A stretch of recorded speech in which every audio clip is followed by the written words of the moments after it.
오늘따라 게시판에 시댁 갈등 이야기가 많네요. 이 카페에 글 한 번 남긴 적 없지만 보다 보니 제 몇 년 전 생각이 나서 노트북을 한번 켜봅니다. 몇 해 전 저는 시댁 옆집으로 이사가게 되었어요. 그것도 시어머니의 단식 투쟁에 의해서요. 무슨 일이냐고요? 얘기 본격적으로 시작할게요. 남편과 결혼하고 2년 정도 신혼 가진 후 첫 아이를 갖게 되었어요. 아들이었죠. 시댁에서나 친정에서나 둘 다 집안 첫 개혼의 첫 손주라 얼마나 좋아하셨는지 모릅니다. 게다가 은근히 보수적인 마인드가 있는 시댁에서는 첫 손주가 아들이라는 소식을 듣자마자 뛸 듯이 기뻐하시며 동네 방네 거의 확성기를 틀다시피 하며 자랑을 하셨댔죠. 그리고 뱃속에 있는 아이에게 엄청 집착 아닌 집착을 하시더군요.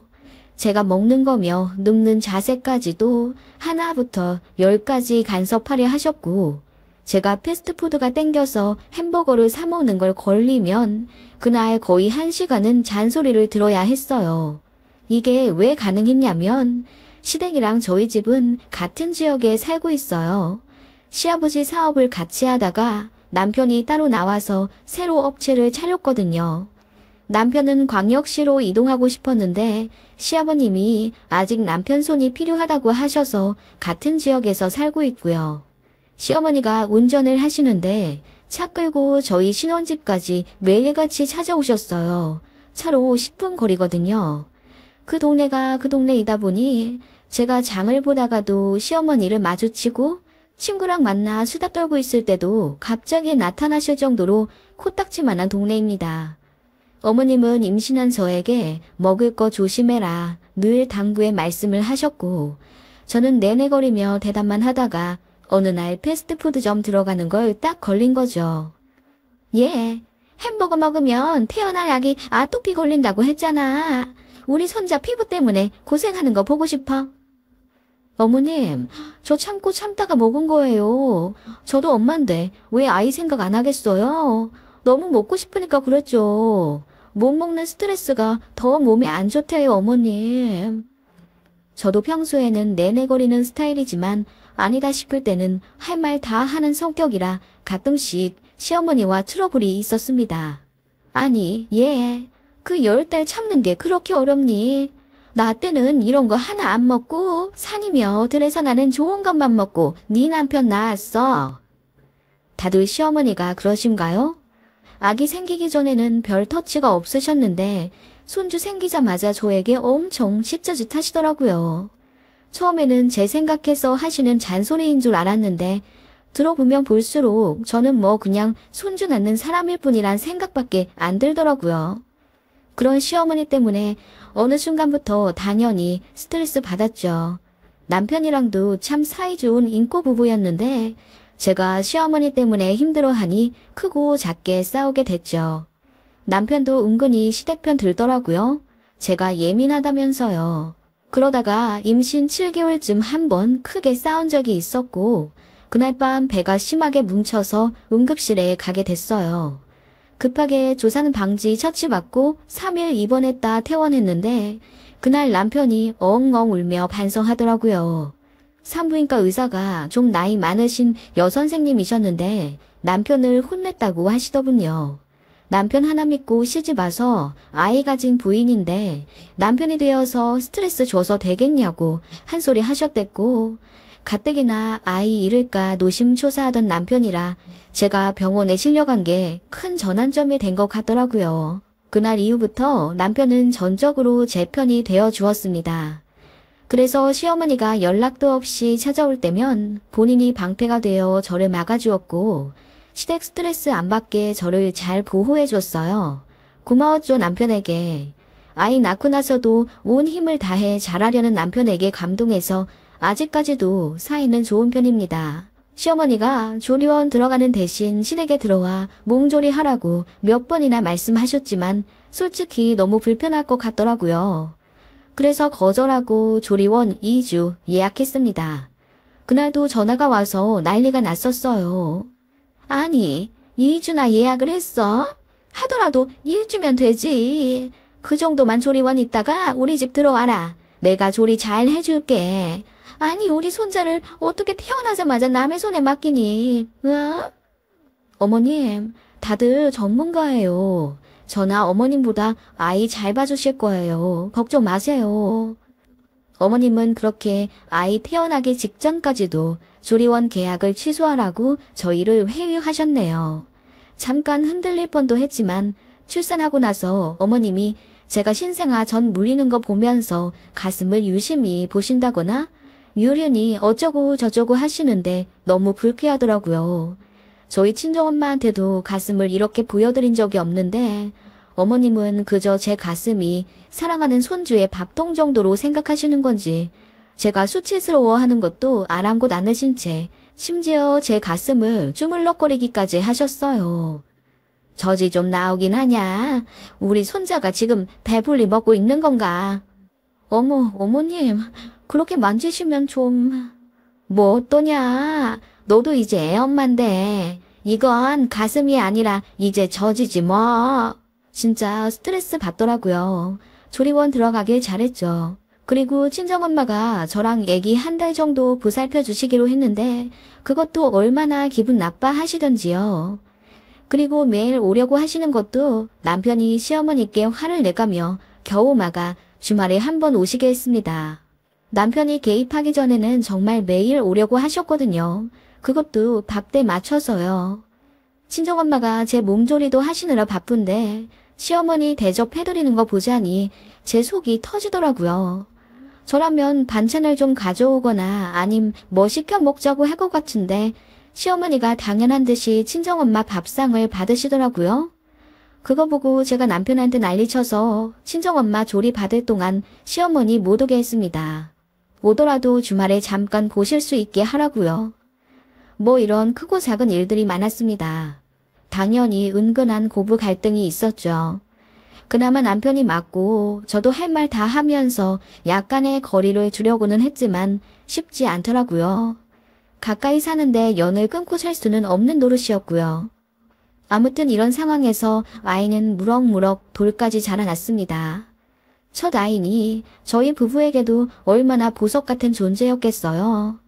가뜩이나 저나 남편이나 둘 다 늦게 결혼한 편이라 그야말로 오기야 금이야 하며 아이를 키웠고 시어머니도 아이에게 엄청 사랑을 주셨습니다. 그런데 절대 주머니는 안 여시더군요.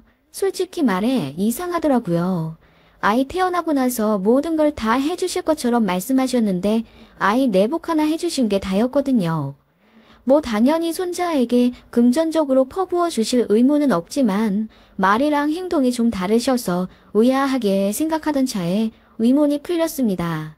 시어머니가 돈을 긁어 모으고 시골에 있는 산도 처분해 집을 하나 더 사셨다고 하더라고요. 바로 시댁 옆집 말입니다. 네, 시댁은 아파트고 계단식인데 그 시댁 옆집을 사셨다는 겁니다.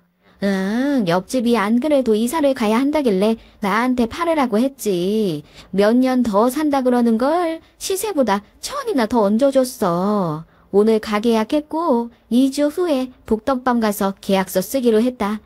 그동안 돈 아끼느라 얼마나 고생했나 몰라. 네, 옆집을 사셨다고요? 왜요? 아니 왜긴 왜야. 우리 손자도 점점 커가는데 옆에서 끼고 살아야지. 너도 애 어린이집 보내고 일해야 할 것 아니냐. 어머님, 그게 무슨 말씀이세요? 시댁 옆집에 살아라뇨. 그래, 니들이 놀랄까봐 내가 미리 말은 못했다만 내 계획 좀 들어봐. 어머님의 생각은 이러하셨어요. 옆집에 저희가 이사 오면 사제업체에 의뢰해 엘리베이터 앞으로 아코디언식 가벽을 치시겠답니다. 그리고 양쪽 현관을 열어놓고 두 집을 한 집처럼 쓰며 살 거라며.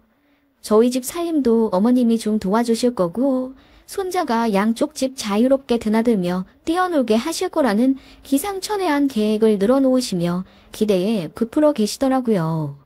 저 당연히 싫다고 했고 남편요? 기겁을 하며 시어머니께 화를 내더군요.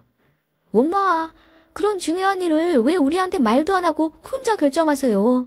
아니, 아버지는 뭘 하시고요? 네 아빠는 당연히 모르지. 땅은 어차피 우리 외가족 건데 팔아도 내 맘이지. 그걸로 산 집인데 옆집이든 어떻고 윗집이든 어떻냐?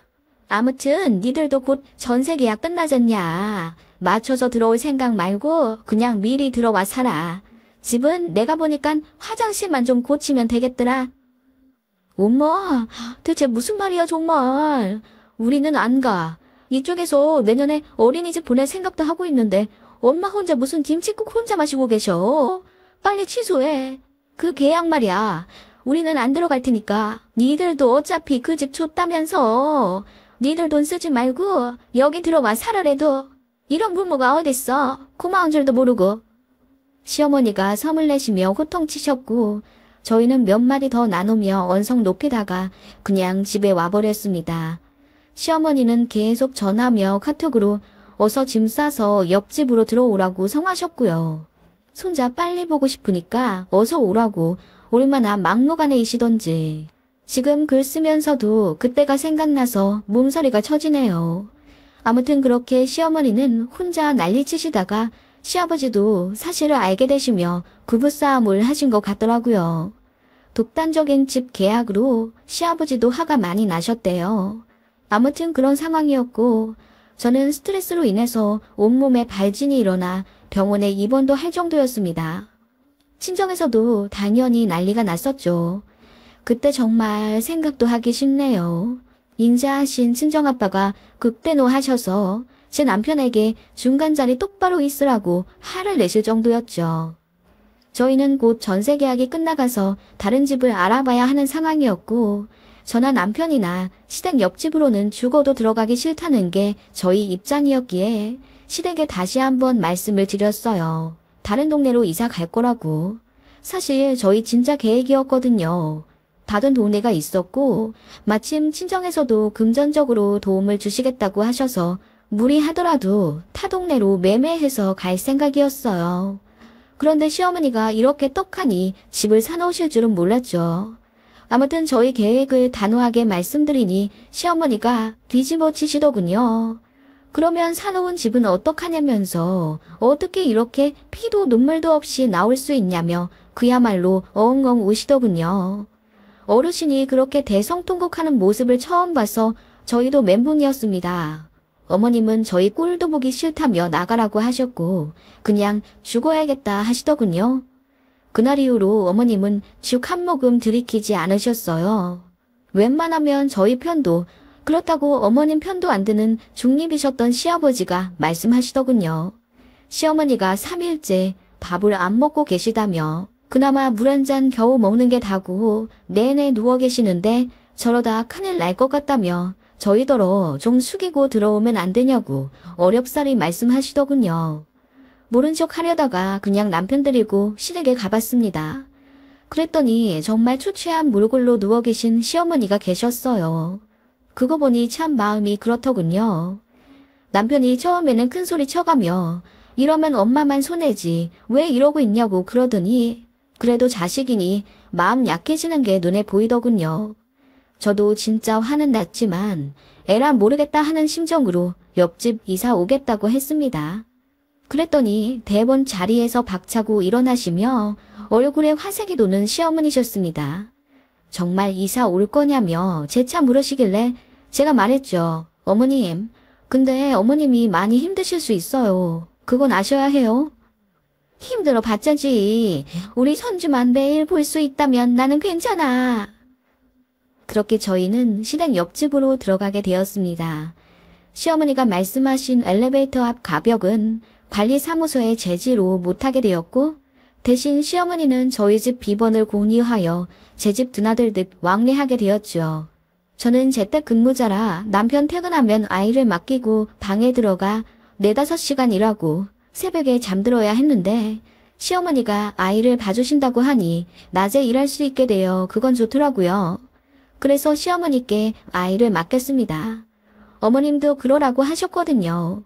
제가 방에 틀어박혀 일하고 있으면 시어머니가 아이랑 저희 집에서 노시다가 또 시댁으로도 건너가시더군요. 저희 집에 있을 땐 제가 밥을 차려드렸는데 어느 날부터는 저도 일이 너무 많아져 제 끼니도 챙길 수 없게 되었습니다.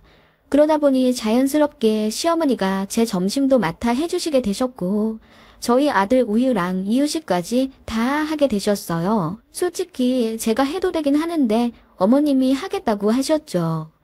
그렇게 된 결과 저희 집 살림살이도 시어머님이 속속들이 보시며 잔소리를 엄청 하셨어요.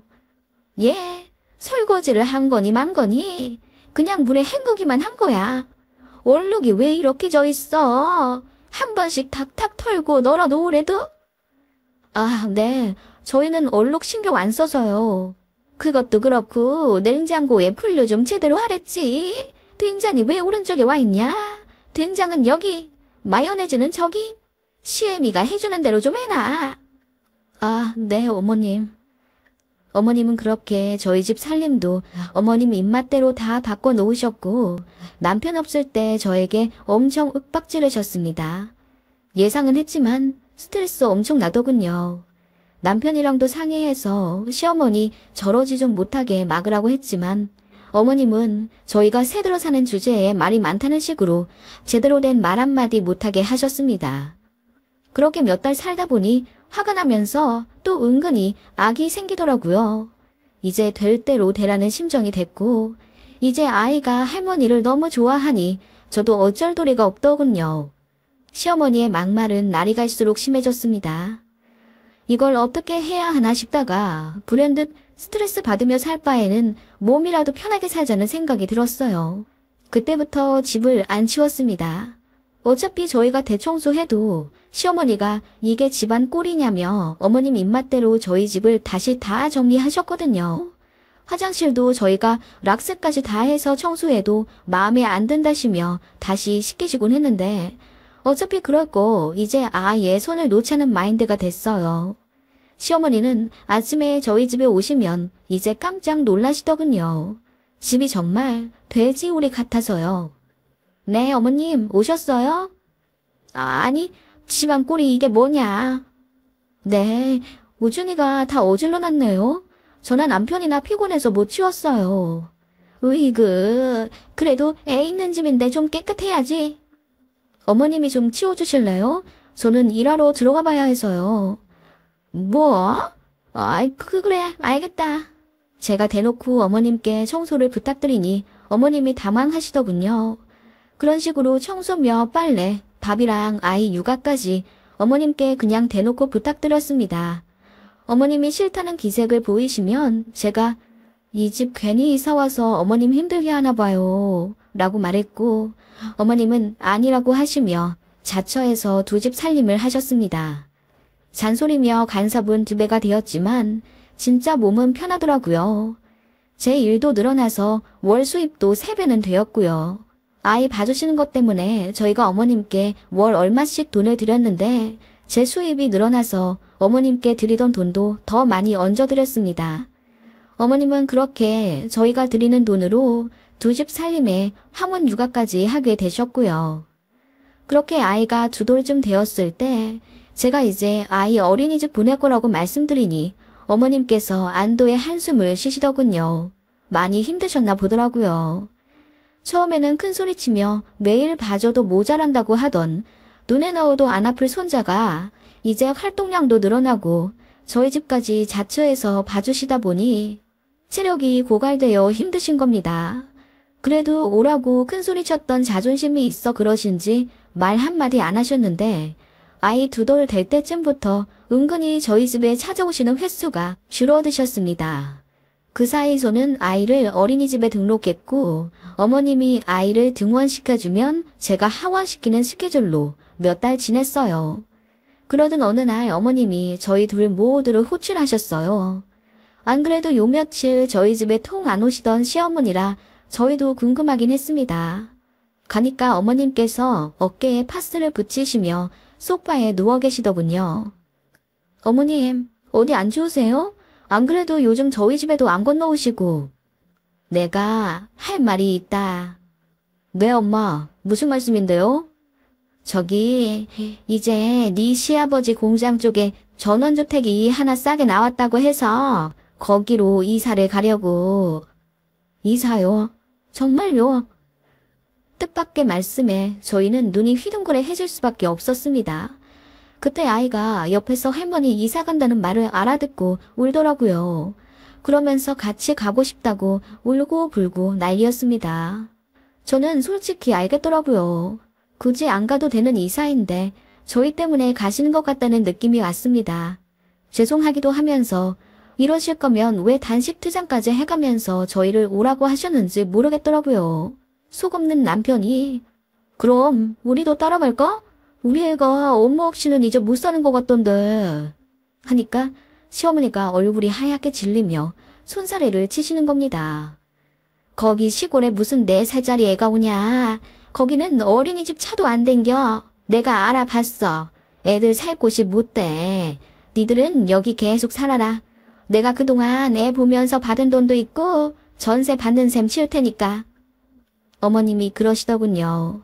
저희가 혹여라도 따라올까봐 겁나셨는지 계속 여기 살으라고 신신당부하시면서요. 그렇게 시댁은 저희랑 반합가한 지 2년 반 되어 이사 가셨습니다. 시어머니는 이제 저희가 일주일에 한 번 가는 것도 버겁다고 하시며 한 달에 한 번 와도 되니까 저희 생활하라고 하시더군요. 그렇게 저희랑 가까이 살며 매일 보고 싶다 하시더니 정말 그렇게 되니 힘드신가 봐요. 저희는 솔직히 이사 와서 시어머니 도움받고 저는 저대로 일이 승승장구해서 돈 많이 벌었고 남편도 아이도 편했거든요. 그런데 저희만 좋았나 봅니다. 아무튼 시댁이 이사 가고 난 이후 저희는 저희대로 적응 다시 잘해서 아이 어린이집 잘 다니고 있고 저도 일은 줄었지만 수입은 유지해가며 잘 지내고 있어요. 시어머니의 매일같이 퍼붓던 잔소리에서도 탈출했고 손자에 대한 집착도 많이 줄어들어서 저도 피곤하지 않은 고부관계를 유지하며 살고 있습니다. 역시 어느 정도 거리가 있어야 서로 관계도 좋아지는 법 같네요. 지금 이렇게 쓰고 보니 웃음이 나는데 차마 글로 밝히지 못할 더 많은 일들이 많았고 저도 스트레스 진짜 많았습니다. 지난 일이니 이렇게 말하는 거죠. 당사자였던 저는 지옥이었거든요. 아무튼 지금은 다들 각자의 자리에서 잘 지내고 있답니다. 시어머니도 이사 나셔서 작은 텃밭 가꾸시고 이웃분들과 여유롭게 사시는 것 같더라고요. 어머님은 아마도 아이 다 클 때까지 저희 뒷사거리와 황혼 육아에서 벗어나지 못할 거라고 생각하셨나 봐요. 이제는 저희로부터 탈출하셔서 자유로워지신 느낌입니다. 저도 자유로워져서 행복하네요.